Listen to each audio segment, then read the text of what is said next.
मेरे दोस्त, आज मैं तुमसे अपनी दिल की बात कहना चाहता हूं। कहूं यू थैम, नहीं समझे? फिर कोशिश करता हूं। इश लीब दिश, अभी भी नहीं समझे? एक और कोशिश करता हूं। अमी तुम्हाको भलोबाशी, अभी समझे? थोड़ा थोड़ा समझे? और एक कोशिश करता हूं। आई लव यू, अब पूरा समझे? यस।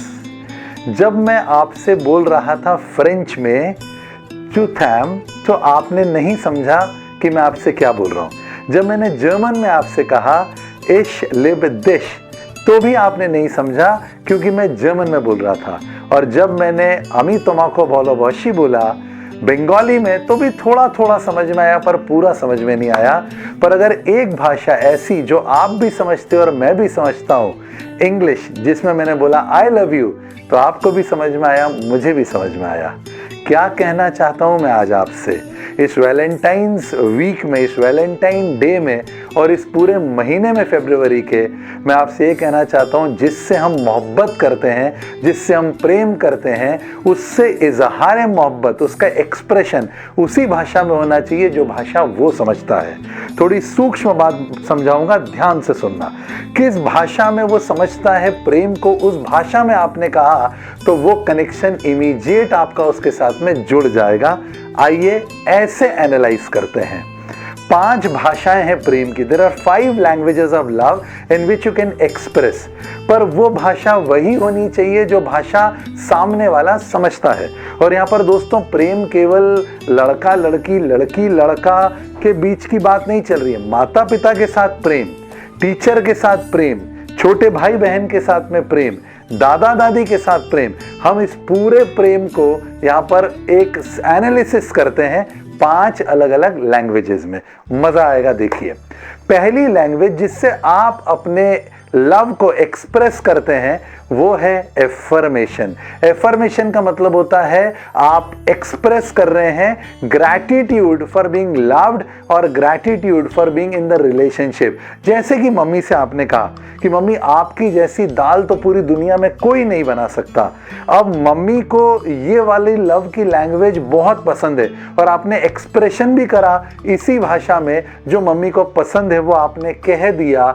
एप्रिसिएशन, मम्मी को पसंद है, आपने एप्रिशिएट कर दिया कि मम्मी ये वाली साड़ी में तो आप कयामत लगती हो।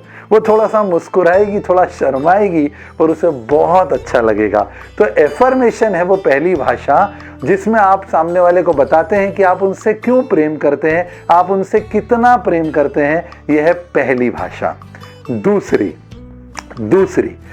क्वालिटी टाइम, कितना अच्छा समय और कितना व्यक्तिगत समय आप सामने वाले के साथ बिताते हैं, that is quality time. For example, आपने दादी को कहा कि दादी आज मैं आपके साथ शाम को बैठकर आपके सारे अनुभव एक डायरी में लिखना चाहता हूं या ध्यान से सुनना चाहता हूं ताकि मेरे जीवन में बदलाव आ सके। तो दादी को यह बहुत अच्छा लगेगा क्योंकि दादी को क्वालिटी टाइम मिल रहा है, आपका अनडिवाइडेड अटेंशन मिल रहा है आपका, और वो इस प्रेम के साथ एसोसिएट होती है और वो इस बात को पसंद करती है। पर हाँ, जिसको एप्रिसिएशन चाहिए उधर आपने क्वालिटी टाइम दे दिया और जिसको क्वालिटी टाइम चाहिए उसको आपने एप्रिसिएशन दे दिया, तो फिर कनेक्शन नहीं बैठेगा। कनेक्शन बिठाने के लिए आपको 5 लैंग्वेजेस समझनी पड़ेगी कि सामने वाले को कौन सी भाषा समझ में आती है और पसंद है, और आपको अपने आप को एक्सप्रेस भी उसी भाषा में करना होगा। पहला मैंने बोला एप्रिसिएशन या अफर्मेशन, दूसरा मैंने बोला क्वालिटी टाइम। लव की अलग अलग परिभाषा है, प्रेम की अलग अलग लैंग्वेजेस हैं जिसमें सामने वाला व्यक्ति उसके साथ कनेक्ट होता है। तीसरा, गिफ्ट। अगर किसी को एक छोटा सा गुलाब आपने सही फीलिंग्स के साथ दे दिया तो वो आप समझिए कि उसके लिए अनमोल है।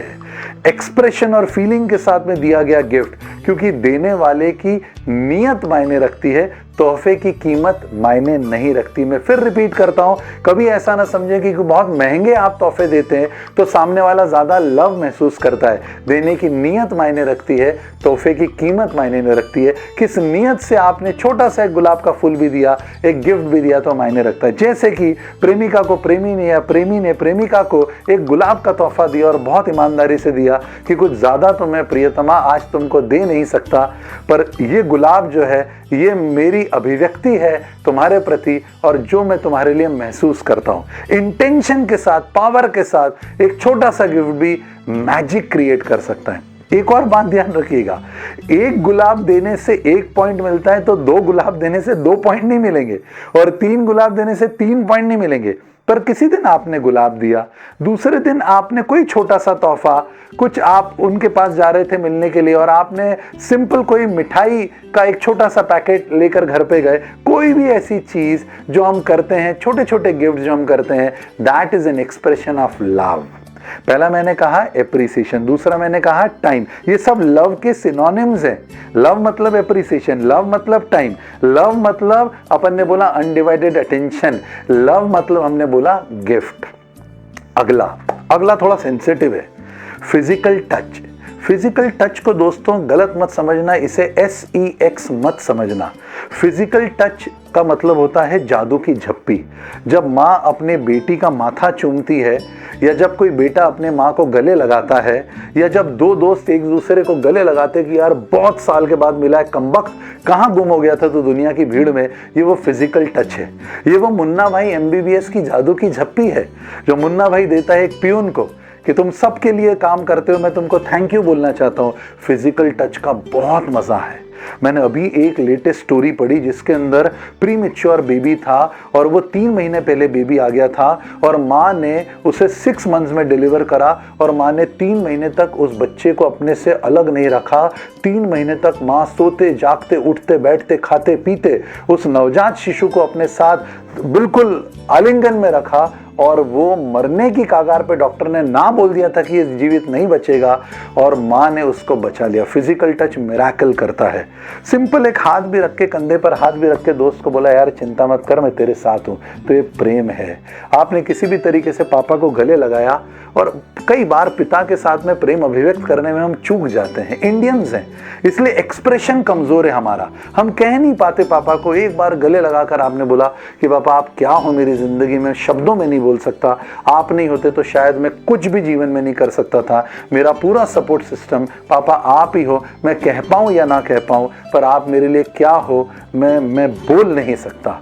ऐसा कभी आपने पापा को गले लगा लिया और ये कह दिया तो दोस्तों ये इतना सुकून देगा आपको, इतना सुकून देगा पिता को, क्योंकि एक दिन आएगा जब वो व्यक्ति जिससे आप बेइंतहा मोहब्बत करते हो वो दुनिया में नहीं रहेगा और फिर हमको लगेगा हमने समय रहते एक्सप्रेस क्यों नहीं करा। इसलिए एक्सप्रेशन के 5 तरीके बता रहा हूँ। पहला मैंने बोला, पहला एप्रिसिएशन, दूसरा मैंने कहा टाइम, तीसरा मैंने कहा गिफ्ट, चौथा मैंने कहा फिजिकल टच, प्लेटोनिक तरीके से फिजिकल टच। पत्नी भी पति को छुए या पति भी पत्नी को छुए और उसमें अगर प्लेटोनिक टच है कि प्रियतम चिंता मत करो मैं तुम्हारे साथ हूं, वो आलिंगन का मजा और होगा, उस आलिंगन का नशा और होगा, वो फिजिकल टच का तरीका अलग होगा। And last but not the least, and that is service. कुछ लोग होते हैं जिनके ऊपर बहुत रिस्पॉन्सिबिलिटीज होती है, घर में बहुत रिस्पॉन्सिबिलिटी है, मम्मी पे, पापा पे, भाई पर, अंकल पर, और कहीं ना कहीं प्रेम को सर्विस में या शेयरिंग द रिस्पॉन्सिबिलिटी में कर दिया तो भी वो लव है। पापा को आपने कहा कि पापा आप बैंक जाते हो और फिर ऑफिस जाते हो और फिर आप ये भी काम करते हो, आज बैंक का काम मैं कर दूं क्या पापा? थोड़ा अनाड़ी हूं पर चिंता मत करना, नुकसान नहीं होने दूंगा, आज मुझे मौका दो ना, मैं आपका ये हाथ बटाना चाहता हूं इस काम में। ये जो है ये है सर्विस, ये है शेयरिंग द रिस्पॉन्सिबिलिटी। तो आपको कहने की जरूरत नहीं पड़ेगी कि पापा आई लव यू, पापा अपने आप समझ जाएंगे कि आपने शेयर करी है वो रिस्पॉन्सिबिलिटी, मतलब आप उनसे प्रेम करते हैं। प्रेम की 5 अलग अलग भाषाएं, पर याद रखना, फ्रेंच वाले व्यक्ति को आई लव यू नहीं बोलना है। वो जिस भाषा को समझता है उस भाषा में आपको बोलना है। मतलब 5 अलग अलग जो लैंग्वेजेस हैं, किसी को एप्रिसिएशन अच्छा लगता है, किसी को टाइम देना अच्छा लगता है, किसी को गिफ्ट अच्छे लगते हैं, किसी को फिजिकल टच की ज़रूरत होती है, और किसी के लिए शेयरिंग द रिस्पॉन्सिबिलिटी या सर्विस ज़रूरी होती है। उसको समझ के जब आप एक्सप्रेस करेंगे, आपका और उनका तार का, दिल का कनेक्शन जुड़ जाएगा। क्योंकि कौन कहता है कि मोहब्बत की जुबान होती है, ये हकीकत तो नज़रों से बयां होती है। तो दोस्तों, नज़रों से बयां करना सीखें मोहब्बत, और कभी कभी जब इजहार करना हो तो इजहार करें, जब स्पर्श करना हो तो स्पर्श करें, जब कोई गिफ्ट देना हो तो गिफ्ट दें, जब कोई समय देना है तो समय दें, जब रिस्पॉन्सिबिलिटी शेयर करनी हो तो रिस्पॉन्सिबिलिटी शेयर करें। अलग अलग लोगों के लिए अलग अलग प्रेम के मायने हैं, क्योंकि बेवजह है तभी तो प्यार है, वजह होती तो व्यापार होता।